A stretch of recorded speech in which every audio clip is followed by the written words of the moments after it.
ఇప్పుడు అంత ఓకేనా అండి? All okay. నన్ను క్షమించు భయ్యా, చాలా బాధగా ఉంది. Sorry boss. సారీ ఎందుకు చెప్తున్నారు? అది రేపు పెళ్లి పెట్టుకొని నేను హెల్ప్ చేస్తున్నాను కదా. అంటే ముందొకసారి నేను హెల్ప్ అడిగినప్పుడు చేయలేదు, దాని తర్వాత ఈయన అడిగినప్పుడు ఇమీడియట్ గా చేసిన కదా, అందుకని he's feeling very sorry.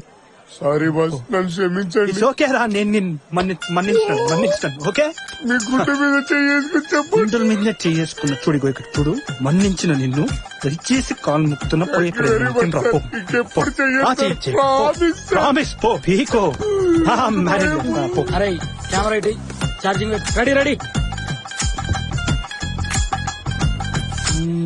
Okay sir, మీరు ఒక సెల్ఫీ తీసుకోండి. ఆ సెల్ఫీ తీసుకున్న పోజ్ ని నేను క్యాప్చర్ చేస్తా. మస్తు ఉంటది మేడం, మీరు తీయండి. ఓకే అదే ఒకసారి నేను